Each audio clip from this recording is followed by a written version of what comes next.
Bonjour à toutes et à tous, c'est Dishon Washington, votre commentateur, présentateur, appelez ça comme vous voulez, préféré. Nous nous retrouvons aujourd'hui dans une nouvelle émission, un capitaine un peu trop sûr de lui. Nous allons suivre le parcours du capitaine 200 qui est notamment connu pour ses multiples bavures comme nous pouvons le voir sur ces images. Voilà, nous pouvons prouver de ces bavures sur ces images. Et c'est pour ça qu'un dossier aussi sera mené au fil des semaines pour être ensuite envoyé à la mairie. Cette émission va se dérouler en plusieurs parties. Premièrement, nous allons partir sur le terrain, interviewer des agents de police du poste du district de Michellereau, donc des agents de police qui sont habitués à côtoyer le capitaine de sang. Voilà, donc on va un peu questionner les policiers et par la suite nous avons eu l'honneur de recevoir un homme qui a subi les bavures du capitaine de sang et il va nous raconter un petit peu son parcours et où il en est aujourd'hui à cause du capitaine de sang. Je vous remercie, c'était Dishon Washington à l'antenne. Bonjour, nous nous retrouvons actuellement devant deux policiers du poste du SAMP district Michellereau. Bonjour, premièrement, comment allez-vous? Ça va très bien, vous? Oui, je me porte super. En fait, on a entendu des rumeurs selon lesquelles le capitaine de sang aurait fait plusieurs bavures policières. Qu'est-ce que vous en pensez? Alors là, malheureusement, je ne suis pas au courant. Est-ce que ça vous étonnerait de son comportement ou pas du tout? Vous avez dit Dick et qui aurait bien entendu le matricule? Le capitaine de sang. Bah écoutez, je sais pas, je vous avoue que je ne l'ai pas côtoyé, on a des horaires différents, donc je ne peux pas savoir. D'accord, mais est-ce que ça vous étonnerait de son comportement? Est-ce que vous l'avez déjà côtoyé peut-être en dispatch? Bah non, du tout. Ça vous étonnerait pas que le capitaine de sang ait commis de tels actes? C'est ce que vous dites? Non, du tout, j'ai dit seulement que je ne l'ai jamais côtoyé, donc je ne peux pas savoir. Les deux femmes que je viens d'interviewer m'ont avoué en post-interview qu'ils subissaient de lourdes sanctions s'ils avouaient que leur capitaine matricule 200 faisait bien ce genre de bavure. C'est pour ça qu'ils n'ont pas souhaité répondre à l'entièreté de mes questions et ont menti sur certains points. Je suis vraiment désolé pour l'inexactitude de ces réponses et je vous souhaite un bon visionnage pour le reste de la vidéo. Bonjour, sortez de là s'il vous plaît. Ouais, Bonjour, on est sortez de dans là, une s'il voiture vous plaît. je suis devant le sorti en fait, monsieur, vous êtes malade ou quoi? Qu'est-ce qu'il y a? Monsieur, vous m'entendez? Vous allez bien ou pas? Mais moi, qu'est-ce qu'il y a? J'ai une voiture là. Ah oui. Est-ce que ça Oui, vous je vous entends, là, dites-moi ce qu'il y a. Oui, Ah, oui, monsieur. t'es blanc.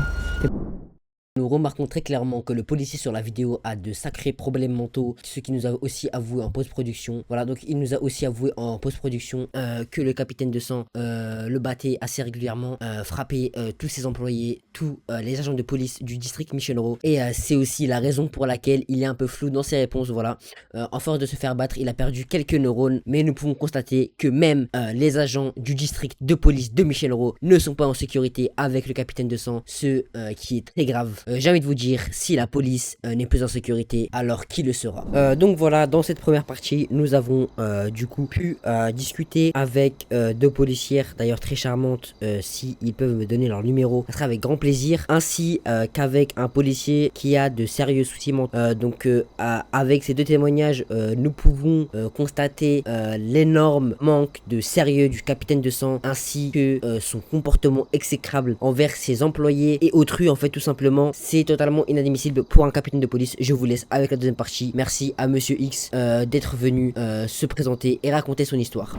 Bonjour à toutes et à tous. Nous nous retrouvons aujourd'hui au domicile de Monsieur X, une personne qui a accepté de se faire interviewer, qui a reçu une bavure du capitaine de sang, qu'il vit dans cet endroit totalement insalubre. Il va un peu nous raconter son histoire, ce que le capitaine de sang lui a fait subir. Bonjour Monsieur X, qui a décidé de se faire interviewer masqué, que nous ne divulguons pas son prénom par peur de subir des représailles. Monsieur X, vous vivez dès à présent dans cet lieu insalubre parce que vous m'avez dit par mail que le capitaine de sang vous aurait tabassé et aurait ensuite volé l'entièreté de l'argent qui se trouve sur votre compte en banque. Est-ce vrai? Oui, c'est totalement vrai. Déjà, c'est pas une bavure, mais plusieurs récidives. Comme de par hasard, vu que je suis un homme noir, je vais le dire, je suis un homme noir. C'est la seule identité que vous pourrez avoir sur tout le monde. De toute façon, pour lui, tous les hommes noirs sont je redis les propos, sont des sacs à merde, sont des singes et ne servent rien à la société de Los Santos. Et d'abord, il a essayé de faire un contrôle sans justificatif. Normalement, c'est les contrôles sans justificatif minimum. D'accord. À un moment, je vais pour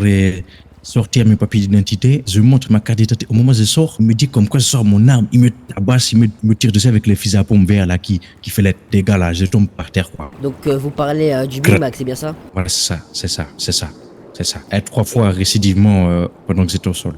Donc 3 fois, il vous a mis un coup de Big Mac, du coup, une arme non létale qui fait quand même des dégâts. Vous, après du coup cette bavure, est-ce que vous avez des séquelles au niveau de la santé? Est-ce que ces coups de Big Mac vous ont fait mal? Dites-nous en tout. Bah, surtout quand je vais aux toilettes, parce qu'il m'a tiré au niveau de l'anis, quoi, hein, pour passer la cachée. Et quand je suis aux toilettes, je suis obligé de faire caca debout. J'ai encore les bleus. J'ai encore les bleus derrière. Hein, je vais pas vous montrer. Et horrible. aussi, oui, vraiment. Quand je fais caca, je suis obligé de crier, quoi. Hein. Ah oui. C'est une horreur. Là, c'est, à cause de lui, c'est insupportable. Surtout, je fais des cauchemars de lui, quoi. Son tête de bite qui me traumatise tous les jours, alors que je le vois plus, mais je le vois partout en même temps. Je sais pas comment vous dire, monsieur. Bon, vous voulez pas voir quelqu'un à tout prix, tellement qu'il vous a choqué dans votre vie, vous pensez qu'à lui, du coup, vous le voyez partout. Ça doit être très traumatisant, je comprends totalement. Et est-ce que le capitaine de sang, vous avez pu le recroiser ces derniers temps? Ah oui, comme je vous ai dit, monsieur, il fait des bavures tous les jours presque. Même des amis à moi, des amis noirs, latinos, se font tabasser tous les jours par lui, monsieur. À chaque fois qu'il prend son service, il faut se dire minimum de bavures. Et c'est à dire, son moustache, c'est pas une vraie. Tout le monde croit que c'est une trop belle vraie moustache. C'est une fausse. Il colle avec de la colle à fossile, monsieur. Bon, je vous remercie pour cette interview. Le Vinewood Design Studio va compenser les bavures de capitaine de sang en vous offrant un chèque de $50 000 ainsi que des soins médicaux et psychologiques. Oh, merci beaucoup, monsieur. Je suis très ému, monsieur, c'est parce que j'ai plus rien de ma vie, monsieur. Regardez, je vis où? Regardez, je dois regarder le Santos de loin, parce que je peux pas aller là-bas, parce qu'à tout moment, il y a 200 qui va venir. Pierre, vous comprenez pas l'horaire, monsieur? Merci beaucoup. Ah, pas de soucis, c'est très grave ce qui vous arrive et c'est moi qui vous remercie. Comme nous pouvons le constater, nous voyons que le capitaine de sang fait pression sur ses employés. C'est pas une chose anodine quand même pour un capitaine qui commet des bavures policières.